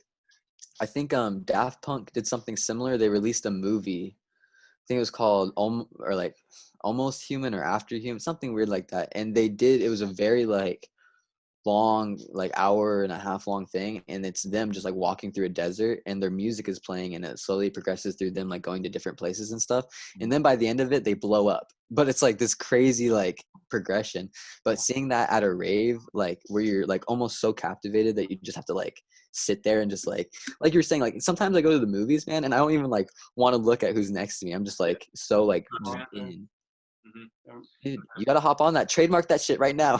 Trademark that idea. But yeah, that's in some ways what I want to turn that into. Right on, man. Well, if you ever get like any like your foot dipped in or anything, let me know. I would be happy to like lend you music or like help you out with it, because that's a killer fucking thing. I'm working on a project right now, and I heard one of the bits of your mix, and I was like, that's gonna fit really well in that if he is okay with it. But I might Dude, use it. take whatever the fuck you want. Like you're absolutely take whatever you need, man. Yeah, and I'll send it over to you when it's done. But Please do. I'd love to hear it. That's awesome. Yeah. Cool. Okay, sorry. We can get back on track now. I just want No, you're fine. to hear about you guys. I'm grateful for that, though, because that's the first time I've articulated it like that. So that's dope. Because it's always but I wasn't able to actually articulate it. So thank you for that conversation. Killer idea, man. I fuck with that. That's super cool. Fuck yeah. Reminds me of did you see the film mixtapes? The kind of movie. Oh, his short film he did. Yeah, he did the visualizer for that new one he dropped, right, with the car, like a year ago or whatever. Yeah. That would be kind of something you do with that. Even his gets a bit like repetitive though, so you could definitely like give your own flair and make it have more of a narrative. But for sure, like in that vein, because he gets his visualizer is really cool because it almost feels like it stands in its own like environment and like its own little era because of what he did with it. It's so like iconic now. Yeah. Or creating whole, because then that kind of becomes part of his expression of his music. And it's like, imagine going to different stages at a concert. You're just like, wow, I'm in different rooms of the mansion at that point. Yeah, straight up. It's like different movies. Yeah. That's super cool. I like that. Very dope. So we're talking, and I like how you flipped the coin on us, but we're talking about our intentions. But what are some of your intentions? Intentions how? Intentions and what you want to do with music and where you want to be and things like. You touched on that in the beginning, but oh yeah. I would say probably the biggest intention is to just make money off of music, really. Like there is the emotional aspect of like this is something I feel compelled to do, but there's also the financial aspect of like I won't feel successful in it until I gain like revenue from it, right? And I feel like that to an extent is what every artist is striving for. It's the struggling artist where it's like you have this thing inside you, but no one really wants it or wants to buy it, or maybe just no one's seen it yet. Right. So my intentions would be to hopefully in the next like 5 years get into a club somewhere. I wanted to transition from barista-ing to bartendering at like a club so I could get to know the owner and be like, yo man, like I DJ, can I pick up like a Tuesday or a Wednesday, like a shit night where I could just like play like a 45-minute set or even like 20-minute set, whatever you need. And I could do it whatever genre you want. I just wanted to get my name out there. I feel like if I approach it from that point, it's a shot in the dark, but it is something that could happen. Otherwise, I'm just going to continue to promote my stuff and hopefully the views go up. I just crossed 3,700 views on Spooks, and I had been releasing for a little bit over a year now, which is cool because I never expected to even get that many views. Like I literally expected to just post this and just let songs stay there so I could re-listen to them at a later date. Yeah. And then people just started listening to them and gained a little bit of traction. And now I have one track that has over 200 views, which by no means is a lot, but it's more than I ever expected. So that's something. Right. Yeah, it's a big deal. It's kind of like that validation to an extent too, where it's like, okay, this is at least a pursuit that's resonating with other people, you know. It pushes you to want to release a little bit more because you're like, okay, people are actually looking. Even if it's just my grandma, they're still looking. Yeah, right. Somebody cares. Literally. Somebody. Why Spooks? The name Spooks of all names. So when after I graduated, I was living out of my car and living at a friend's house and kind of just like living with my parents, just kind of trying to get away from them and be my own person, but also not really knowing the correct way to go about it. So at the time, I had a tattoo machine I had bought off Amazon and was tattooing people like out of my car for money. Not like a lot of money, but just enough for like gas and stuff on top of the job I was already working. Awesome. And I remember to test it out to make sure it worked, I tattooed a little ghost on my leg. And my best friend Patrick was with me, and he was gonna get a tattoo too, but he pussied out at the last second. And instead it was like, nah, I'm okay. So then I just had this ghost tattoo, and he's like, it's a Little Spooks. And I was like, Little Spooks? And I was like, hey, that'll be my DJ name, Little Spooks. Because at the time I was also getting into just like making little garage band beats. So I was like, if I do this, it's gonna be Little Spooks. And then slowly it just came Spooks, and now it's Spooks Spookertons is like my full name, I guess. Well, kind of think like that's Little Spooks a little bit more hip hoppy, you know? Yeah, like you could see how it kind of progressed, like Little Spooks, and then I probably took some acid and was like, Spooks, no Little Spooks. And then it just developed into this. That was shrimp. Right. Yeah, that's what I accomplished. It was like, do I want Little Spooks or Spooks? 6-hour conversation with yourself. Comes out of the corner after 6 hours. It's all right. It's just Spooks. Spooks. Just Spooks. Spooks period or Spooks? Fuck, all right. I don't know. Capitalize all Spooks. There you go. But that's how that came about, man. Yeah, it's a cool origin story. Nothing crazy. I didn't get bit by like a radioactive ghost or anything. Just cool though. Still cool. It would be cool, right? You're like, oh fuck, a ghost just bit me, bro. Do you have any like stories of ghosts? Do you have any paranormal Oh man, movies that have happened in your life? that's a good one. I'm trying to think. Okay, yeah. There was one time my grandparents owned this like barn out in like Hobart, which is this like just like super boony part of Washington, like just woods, forests, not a great service or anything. And I was out there, and this was probably the first time I had ever taken mushrooms. And I was out in the back of their like little barn area, and I was looking at this tree, and I swear I saw like Satan or like the devil or something, and I was like shook. I was so scared, and for like this split second I was just like, yo, like if you're there, like say something. And then like for like I don't know what happened, and it's super hard to describe like visuals when you're tripping or like describe them to people, so I'm probably gonna sound crazy, but I sat down in like the middle of the barnyard area, and like I just closed my eyes, and I was like, yo, like if you're there, like please tell me you're there. And like out of nowhere I got like these weird like if you're looking forward, the fucking walls like started peeling back, and I was like going forward, and I like snapped, and I was just like sitting like in space, like, and it was like dead ass silent, like nothing going on. And I just like heard this weird voice. I was like, I'm here. And I was like, yo, that's fucking creepy. And then I blinked, and I like looked back, and the devil dude was still there. And I just kind of like waved to him, and he waved back. And I went about my life. Like it was this weird acknowledging. I don't know. To this day, I don't quite know what it means. I'm still trying to figure it out. But I think, Waved back. There's like, hey man, what's up? yeah, I was just like, stop. I think it's just acknowledging that there is evil around and just trying to live with that. I think that's what I've come to. Yeah. Or did you sell your soul to the devil? Yeah. Maybe that's what happened. Maybe I sold my soul and I just don't know it yet. Right. Acknowledgement's important though. You know? Fucking trip. It is. What about, do you guys have any crazy ass ghost experiences? No, I don't think so. Oh, I did an Ouija board once. That was a fucking mistake. Those are crazy. Anything you have to burn after you use, I don't know You got if I want to use it. Well, I didn't know you had to burn it, so I kept it in my house. Bro, that's the worst thing you can do. Really creepy shit though happened, right? Yeah, no, yeah. It was, and it might be explained by something else. I really don't think it was something else, but I kept on trying to throw it away, and it would pop back up in my room. And so I don't think that's other things, to be honest. I'm pretty sure. Eventually, I had to burn it, but it was pretty scary. Yeah, like You could throw it in the dumpster though, right? And then it would come back to the room in 3 days. No way, that's so gnarly. Not good. Not good.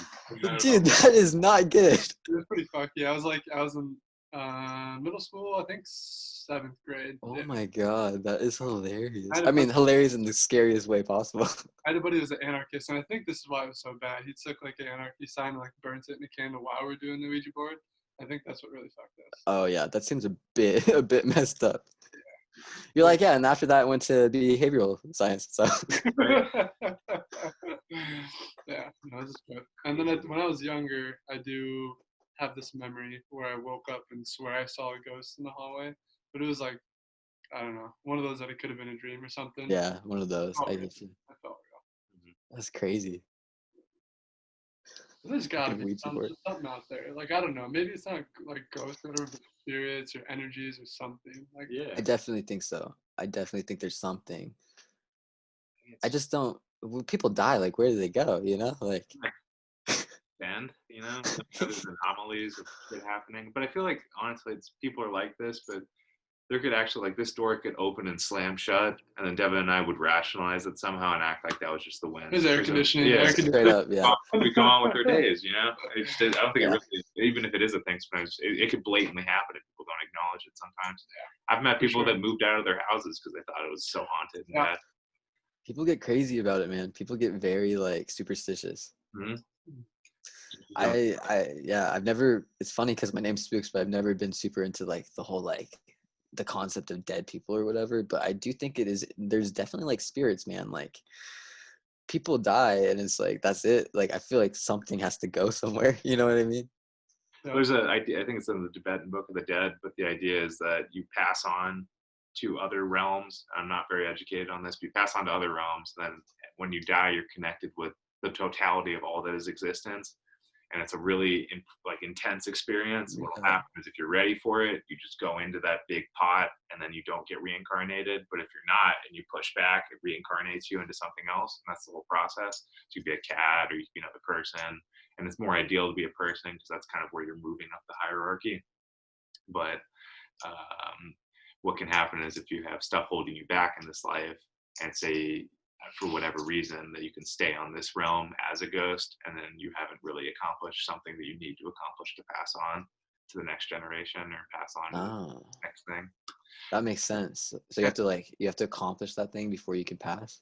Yeah, or something like that, or if you got a lot of bitterness, or maybe if you were like My cat back there. yeah, and I was looking at little guy.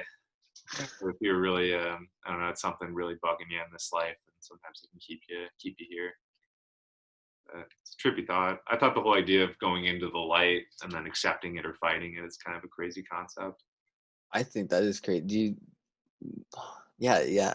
It's hard to say because I've never gone into the light. You know what I mean? So I don't know what that feels like. But that is an insane concept because you always hear like in movies, we're like, "Don't go into the light." You're like, but doesn't he want to go up there? Like, yeah. What is the light? Yeah, exactly. Yeah. Well, it's like everything in one, I guess, which is probably the most intense experience ever. And if you even fight it a little in the wrong way, then it pumps you right back in. I guess you learn something. Or a crazy concept, you go up I'm ready. and you like view your whole life as this big narrative and you can understand everything you never could understand when you're in your conscious experience and you see everything and connect with everybody.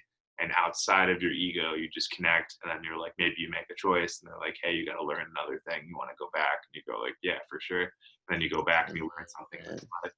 So it's like another path, and maybe you have a set number of lives until you can kind of fully realize what your soul wants, and then you connect with all that is existence again and kind of move on to something different. It'd be kind of nuts. That would be fucking insane. I like how you're just like, yeah, be kind of nuts. Like, Interesting. It'd be pretty nuts, man. that would be crazy. Imagine if you're just like looking at your life as a narrative and like God or whoever it is just like, yeah, you fucked up there. Dude, what were you thinking there? Like, oh God, why'd you do that? Yeah. Or maybe like what we were talking about at the beginning of this episode too, is that whole feeling that maybe if you're not locked into the life path that's meant for this psychology, this soul, whatever that is, and you start feeling these intense, horrible, negative emotions, then that's because you're doing the wrong thing for this life. And there's a quote from Ellen Watts that goes, when the wrong people do the right things work wrong. And that's actually like a Eastern philosophy idea, but it's like you can be in a certain career path or a certain job or behaving in a certain way in the quote unquote right ways, but because you're not the right person for it, it's kind of convoluting the system and making you feel wrong or making you feel things go wrong externally because your motivations aren't right.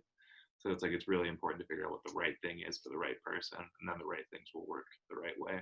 It's kind of a wordplay though. No, I think it also makes living life just a little bit more like fun. Like you're like, oh, there's something to work towards every day, as opposed to like, this sucks. I got nothing going on.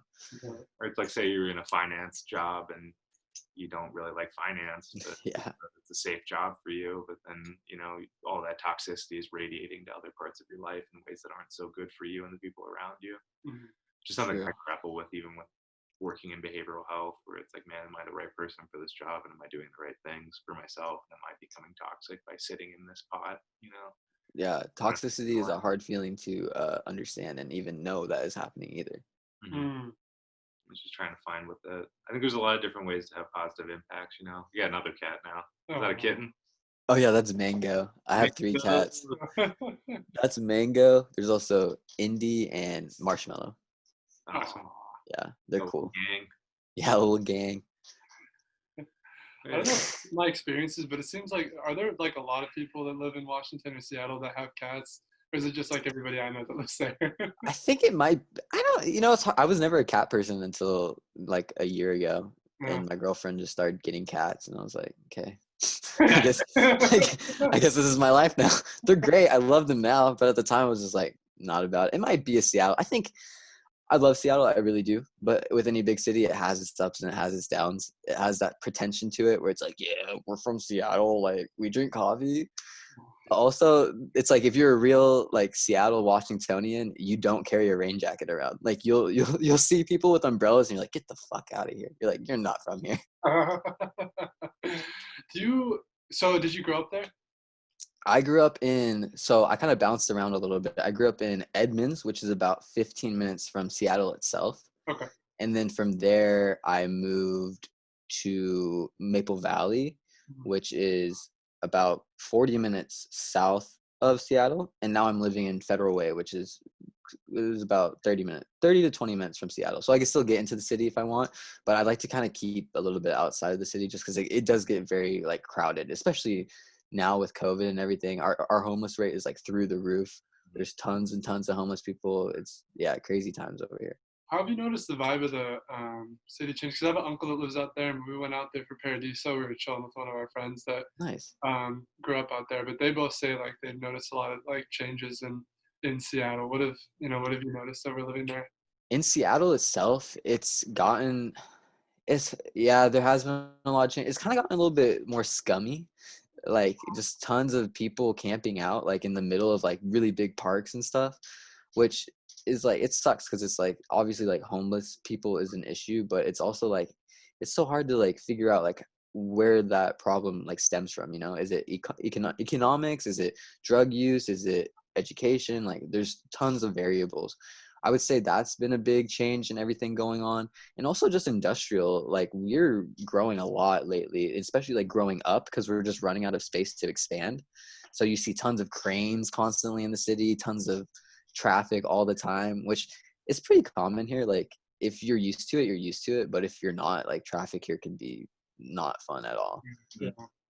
Yeah. But it's cool for the most part. I love if you know there's Pike Place, which is like the spot where everyone hangs out. That's probably the best part of Seattle is there's just the fish market and it's right down on the water. You go smoke a joint, like hang out with your friends, like walk around town. Everything's pretty close. And even if you're walking, it might feel like you're not walking very long. You could go pretty far just because it's so compact. Yeah. Are you a fan of what's it called? Ivers? Ivers, yeah, the chowder place. It's good. It's definitely good. I wouldn't say I'm like crazy about it like most people, but I think it's bomb. People here are crazy about Starbucks because we have the first Starbucks ever is in Pike's Place. Yeah. We walked past it and saw like fucking like 50-person line. We're like, it's not. It's crazy, dude. Not worth it. Just go to a drive-thru, you'll get the same thing. Right. Yeah, you wonder if the quality is any better at the first one versus the other one. Maybe you have to be like a master Starbucks barista. I wonder how tough it is. Top tier. They only hire the top tier. Only top tier. You have to take a whole like evaluation test. Yeah. Dude, it's probably pretty rough. It's probably pretty rough to get a spot there. I could imagine, dude. Being in coffee in general is kind of competitive. Like, not I don't know about Starbucks because I've never worked there, but being at like smaller chains Yeah. can be competitive because you're working with like a bunch of people to gain regulars. Right. And at my job, at least, thankfully, we make tips. So you're constantly trying to like pull better tips than the other person because you ultimately, at the end of your shift, you work with two people. So you'll split your tips at the end. So you're always just trying to get as much as you can. Right. But yeah, it can be competitive. But you guys said you only drink like drip coffee. Mhm. Have you ever tried? I don't know if you guys even have it, but you ever tried white coffee? Uh-uh. Dude, you guys should try like a white coffee Americano. That stuff is like super caffeinated, and it tastes a little bit better than coffee. It's a bit like nuttier, but I would recommend getting that like with a little bit of cream, maybe some vanilla. It's a Do they good sell coffee. that at like I'm down. the stores, like white coffee? Or... If you just like, do you guys have any like local cafes? Yeah. I would just go to one and just be like, "Do you guys have white coffee?" And they'll either be like, "Yeah, bro, of course," or they'll be like, "What the fuck are you talking about?" Worth a shot. I'm down. Yeah. If Is that's it, good white, if that, actually white. Is it visibly white coffee? yeah, it's like visibly white. It's so I guess it's the bean prior to its like full roasting, so it's a bit more potent. That's Yes, I never knew about this. This is really cool. yeah. So I would definitely try out some white coffee. Have you heard of it's a commercial brand, but have you heard of Death Wish coffee? Death Wish coffee. I don't think so. I've heard of a brand called Death Wish, but not Death Wish coffee. Okay. There's something out here. I don't know if it's nationwide, that's why I'm not sure, but it's supposed to like get advertised to be like the most caffeinated like cup of coffee you can get. And Really? we got it, and I didn't think about it when we were doing a podcast, and like usually drink a couple cups of coffee, but this one I put down 3, and I forgot that I hadn't like tried this one before, dude. Oh my god. Were you just wired? Yeah. I sleep solid. I did not sleep that night, I swear to God. It was bad. That's hilarious. It's called Death Wish coffee. Death Wish Yeah. coffee, yeah. I'm gonna see if I could like order some on Amazon or something. That'd be interesting. It's pretty good. I like At least it. the branding's pretty Yeah. direct. Yeah. You know? Yeah. Yeah, there's like Death Wish. Fuck you up. There you go. Super metal. Right. But if you guys don't have white coffee, try just like a white chocolate Americano. That's pretty good too. And not super sweet either, because I'm not super heavy on sweets myself. Yeah, I'm not either. But I just like a tiny bit of flavor. A little bit. Something to take the bite off. Yeah. Especially because I when I get an Americano, I'll get like 6 shots in it. Because I just need to be caffeinated. Yeah, me too, brother. We're both bona fide addicts. Yes. It's hard, dude. Literally before I got this job, I was like, I never drink coffee. And I had like 3 sips. And I was like, I'm hooked. No way. Yeah. You weren't a coffee drinker before you started working? Never, dude. I always drank tea. Tea was my thing. And then I started drinking coffee. Well, That's a trip. when you have coffee for the first time, it's almost, I don't know about you guys, but the first time I had it, I was surprised it was legal. Just how heavy it hits you. Or not legal, but I was surprised it was so casual because I was like, I am cracked out of my mind. Yeah, dude. For some people, it can literally be like a stimulant, like an amphetamine, like Adderall or something. Yeah, that's what it feels like for me. It's probably why I like it so much. But it's just, Yeah. it's super I'd rather you be hooked on coffee than on Adderall, though. So that's okay. Me too. Yeah. There's lesser of evils, right? Yeah. Poisons. Yeah. For sure. Well, Spooks, this has been a fantastic time. Do you have anything? Thank you guys. I just want to say, what were you saying? You want to end on for the people listening? Any specific message? Anything you want to close on? Want to take people home with? You put me on the spot, bro. I'm gonna try. Just be a dope person, straight up, and like inspire other people, because that's like how this works. Like inspiration is a thing that we all carry, and if you could just put it in someone else, that sounded wrong, but if you could just put it in someone else and like inspire them to give it and just pass it along, that's like the biggest thing. Send messages to your friends about songs you like, even if you think it's annoying. Send them the fucking link, because it might make their day. It might help them. Some of my favorite songs I've ever had have been sent from my friends, and I've just been like, oh, this is fun. And then click it, and I'm like, oh, this is amazing. So seriously, just be positive and just create things so that other people will want to create as well. That's all I could say. Thank you so much for having me on, guys. Like, I really appreciate it. You guys are both 2 awesome dudes. Thank you, brother. Best wishes in your adventures, and like let's stay in touch, man. I'd love to come back on if you guys are ever doing anything.